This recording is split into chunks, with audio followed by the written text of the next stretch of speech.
വാർത്തകളിലേക്ക് വീണ്ടും. മുല്ലപ്പെരിയാർ ഡാം പൂർണ്ണമായും നിറഞ്ഞിരിക്കുകയാണ്. അണക്കെട്ടിൽ ജലനിരപ്പ് 142 അടിയായിരിക്കുന്നു. കേരള തമിഴ്നാട് ഉദ്യോഗസ്ഥർ ഇപ്പോൾ ഡാമിൽ പരിശോധന നടത്തുകയാണ്. മുല്ലപ്പെരിയാറിൽ അപ്പോൾ ഇപ്പോഴത്തെ സ്ഥിതി എന്ത് എന്ന് മനസ്സിലാക്കുന്നതിനാണ് കേരള തമിഴ്നാട് അംഗങ്ങളുടെ പരിശോധന, ഉദ്യോഗസ്ഥരുടെ പരിശോധന നടക്കുന്നത്. കേരളത്തിന്റെ ആവശ്യം തമിഴ്നാട് കൂടുതൽ ജലം കൊണ്ടുപോകണം എന്നതായിരുന്നു. എന്നാൽ തമിഴ്നാട് അതിന് മടിക്കുന്ന സാഹചര്യമാണ് ഉണ്ടായിരുന്നത്. ഇന്ന് പക്ഷേ മുഖ്യമന്ത്രിയുടെ നേതൃത്വത്തിൽ നടന്ന ഉന്നതതല യോഗത്തിൽ ഉണ്ടായിരിക്കുന്ന വിലയിരുത്തൽ എന്ന് പറയുന്നത് ഈ ഡാമിന്റെ പരമാവധി ശേഷിയായ 142 അടിയിലേക്ക് ജലനിരപ്പ് എത്തിക്കുന്നതിന് വേണ്ടി തമിഴ്നാട് വൈഗയിലേക്ക് കൊണ്ടുപോയ ജലത്തിന്റെ അളവിൽ പോലും കുറവ് വരുത്തി എന്ന ഒരു വിലയിരുത്തലാണ് ആ യോഗത്തിൽ ഉണ്ടായിരിക്കുന്നത്. എന്തായാലും തമിഴ്നാട് ഇപ്പോഴും കടുംപിടുത്തം തുടരുകയാണ്. കൂടുതൽ ജലം കൊണ്ടുപോകാൻ തയ്യാറായിട്ടില്ല. സുപ്രീം കോടതി നിർദ്ദേശിച്ചിരുന്ന പരമാവധി ജലനിരപ്പിലേക്ക് മുല്ലപ്പെരിയാർ എത്തിയിരിക്കുകയാണ്. 142 അടിയായിരിക്കുന്നു. ആ ഒരു സാഹചര്യത്തിലാണ് ഇപ്പോൾ കേരള തമിഴ്നാട് ഉദ്യോഗസ്ഥർ ഡാമിൽ പരിശോധന നടത്തുന്നത്. മുല്ലപ്പെരിയാർ ഡാമിലേക്ക് പോവുകയാണ്.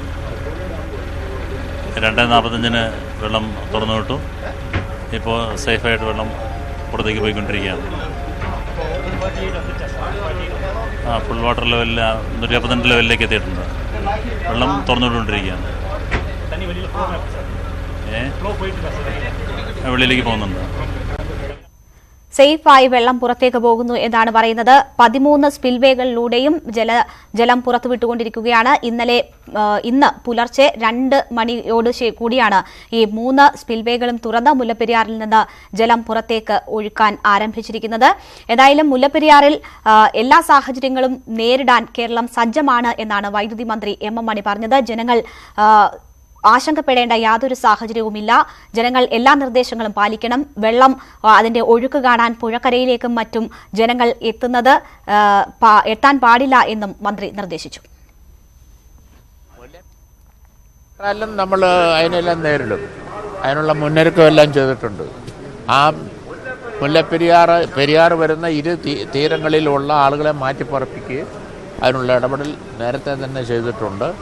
ഇന്നലെ വീണ്ടും അത് ശരിയാണോ എല്ലാം പൂർണ്ണമായോ ഒന്ന് പരിശോധിച്ചിട്ടുണ്ട്. അപ്പോൾ ആ കാര്യത്തിൽ ആശങ്കപ്പെടണില്ല. പിന്നെ ആളുകളെ പറിച്ചറിഞ്ഞാലും മാറുകയില്ലാത്ത സ്ഥിതിയുണ്ട്. വെള്ളം കാണാനെന്നും പറഞ്ഞ് നിൽക്കുക, അങ്ങനെ ഒരു സ്ഥിതിയൊക്കെ ഉണ്ട്. അങ്ങനെ വന്നാൽ ഉണ്ടെന്ന് അതൊക്കെ വാണിംഗ് കൊടുത്തിട്ട് അങ്ങനെയുള്ള നിലപാടും ഉണ്ട്. അങ്ങനെയുള്ള നിലപാട് വന്ന് അപകടം വരുമെന്നുള്ളത് ഉറപ്പാണ്. ഇല്ലേ, വെള്ളം ഇത് കൂടിക്കൊണ്ടിരിക്കുക. ആശങ്കപ്പെടേണ്ട യാതൊരു സാഹചര്യവും ഇല്ല എന്നാണ് മന്ത്രി പറയുന്നത്. എല്ലാ സജ്ജീകരണങ്ങളും ഉണ്ട്. എല്ലാത്തിനും എന്ത് സാഹചര്യം നേരിടാനും സംസ്ഥാനം സജ്ജമാണ് എന്നും മന്ത്രി പറയുന്നു. ഇന്ന് പുലർച്ചെ 2 മണിയോടുകൂടിയാണ് 13 സ്പിൽവേകൾ തുറന്ന് മുല്ലപ്പെരിയാറിൽ നിന്ന് ജലം പുറത്തേക്ക് ഒഴുക്കാൻ ആരംഭിച്ചത്. അത് അനുവദനീയമായ സംഭരണശേഷിയിലേക്ക് ജലം എത്തുന്നു എന്ന് മുന്നിൽ കണ്ടുകൊണ്ടാണ് ഇന്ന് പുലർച്ചെ തന്നെ ജലം പുറത്തേക്ക് വിടാൻ ആരംഭിച്ചത്. മുല്ലപ്പെരിയാർ ഡാം തുറന്നുവിടുമ്പോൾ വെള്ളം സ്പിൽവേകളിലൂടെ തുറന്നുവിടുന്ന വെള്ളം പെരിയാറിലൂടെ ഒഴുകി ഇടുക്കി ജലാശയത്തിലേക്കാണ് എത്തുന്നത്. വള്ളക്കടവ്, വണ്ടിപ്പെരിയാർ, മ്ലാമല, ശാന്തിപ്പാലം, ചപ്പാത്ത്, ആലടി, ഉപ്പുതറ തുടങ്ങിയ ഇടങ്ങളിലൂടെ അയ്യൻകോവിൽ മേഖലയിൽ ജലം എത്തുന്നു. അങ്ങനെ ഇടുക്കിയിലേക്ക് തന്നെയാണ് ഈ ജലം ഒഴുകിയെത്തുന്നത്.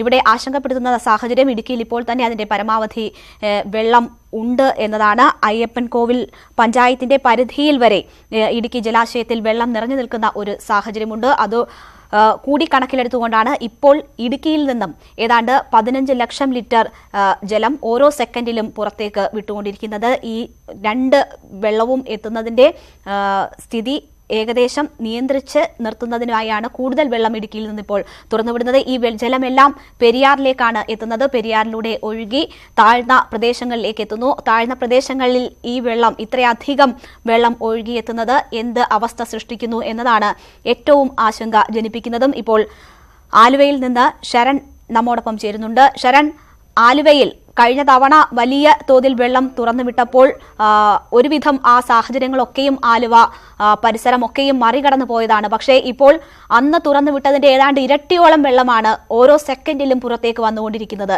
എന്താണ് ആലുവയിൽ നമുക്ക് കാണാൻ കഴിയുന്നത്?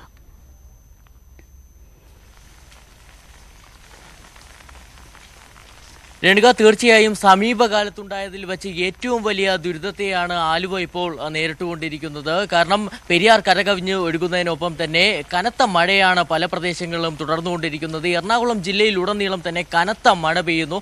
ഇന്നലെ വൈകിട്ടോടുകൂടി ആരംഭിച്ച മഴ ഇന്നലെ രാത്രി ഉടനീളം തുടരുന്ന ഒരു സാഹചര്യം ഇന്ന് ഈ നിമിഷം നമുക്കിപ്പോൾ കാണാൻ സാധിക്കും. ദൃശ്യങ്ങളിൽ കനത്ത മഴ തന്നെയാണ് പെരിയാർ തീരത്ത് പെയ്തുകൊണ്ടിരിക്കുന്നത്. ഇതോടൊപ്പം തന്നെ ഏതായാലും എടുത്തു പറയേണ്ടത് 2 താലൂക്കുകളെയാണ് പ്രധാനമായിട്ടും ദുരിതം വിതച്ചിട്ടുള്ളത്. അതിൽ ഒന്ന് പറവൂർ താലൂക്കാണ്.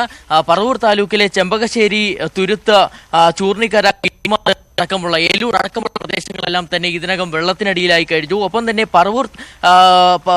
പറവൂർ താലൂക്കിലേക്ക് പോകുകയാണെന്നുണ്ടെങ്കിൽ ആലുവ താലൂക്കിലേക്ക് പോകുകയാണെന്നുണ്ടെങ്കിൽ ചെമ്പകശ്ശേരി, തുരുത്ത്, ചൂർണിക്കര, കീഴ്മാട് അടക്കമുള്ള സ്ഥലങ്ങളെല്ലാം തന്നെ വെള്ളത്തിനടിയിലായി കഴിഞ്ഞു. പറവൂർ താലൂക്കിലേക്ക് പോകുകയാണെന്നുണ്ടെങ്കിൽ തേലത്തുരുത്ത്, കുന്നുകര, കോഴിത്തുരുത്ത്, പുത്തൻവേലിക്കരയുടെ വിവിധ ഭാഗങ്ങൾ, ഒപ്പം തന്നെ കാലടിയുടെ വിവിധ ഭാഗങ്ങൾ, ഇവിടെ എല്ലാം തന്നെ വലിയ രീതിയിൽ വെള്ളക്കെട്ട് രൂപപ്പെടുകയും ഇതെല്ലാം ഈ പ്രദേശങ്ങളെല്ലാം തന്നെ വെള്ളത്തിനടിയിലാകുന്ന സാഹചര്യം. ഇവിടെ ദുരിതാശ്വാസ പ്രവർത്തനങ്ങൾ ഇപ്പോൾ പുരോഗമിച്ചുകൊണ്ടിരിക്കുകയാണ്. ദുരന്ത നിവാരണ സേനയുടെ പുതിയ യൂണിറ്റുകൾ, അതായത് കൂടുതൽ ദുരിത നിവാരണ സേനയുടെ യൂണിറ്റുകൾ എത്തിച്ചുകൊണ്ടാണ് ഇവിടെ പ്രവർത്തനം പുരോഗമിച്ചുകൊണ്ടിരിക്കുന്നത്.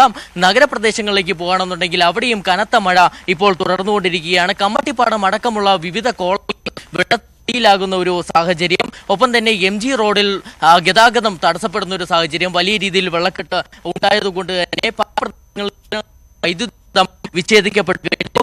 ഒപ്പം തന്നെ നാവികസേനയുടെ 2 സംഘങ്ങൾ ഉടൻ തന്നെ പറവൂരിൽ എത്തിച്ചേരുമെന്നുള്ള കാര്യമാണ് നമുക്ക് മനസ്സിലാക്കാൻ സാധിക്കുന്നത്. ഇതോടൊപ്പം തന്നെ 14 റെസ്ക്യൂ ടീമുകളെയും ഇവിടെ എത്തിച്ചു. നാവികസേനയുടെ 14 റെസ്ക്യൂ ടീമുകളാണ് സംസ്ഥാനത്തുടനീളം വരുന്നത്. അതിൽ 7 റെസ്ക്യൂ ടീമുകൾ ആലുവയിലേക്ക് ഉടൻ തന്നെ എത്തുമെന്നുള്ള കാര്യവും നമുക്ക് മനസ്സിലാക്കാൻ സാധിക്കുന്നുണ്ട്. കഴിഞ്ഞ തവണ വലിയ രീതിയിലുള്ള ജാഗ്രത ഈ തീരങ്ങളിലുള്ളവർക്ക് നൽകുകയും കുറെ അധികം പേരെ ദുരിതാശ്വാസ ക്യാമ്പുകളിലേക്ക് മാറ്റുകയും ഒക്കെ ചെയ്ത് വലിയ രീതിയിലുള്ള മുൻകരുതലുകൾ എടുത്തിരുന്നു. ഇപ്പോഴത്തെ സാഹചര്യം എന്താണ്? കൂടുതൽ പേരെ, ഒരുപക്ഷെ കൂടുതൽ ഇടങ്ങളിലേക്ക് ജലം എത്താനുള്ള ഒരു സാഹചര്യമുണ്ട്. അതുകൊണ്ട് തന്നെ കൂടുതൽ ദുരിതാശ്വാസ കേന്ദ്രങ്ങൾ തുറന്ന് കൂടുതൽ പേരെ അവിടേക്ക് എത്തിച്ച് ആ രീതിയിലുള്ള സുരക്ഷാ മുൻകരുതലുകൾ ഇപ്പോൾ സ്വീകരിക്കുന്നുണ്ടോ?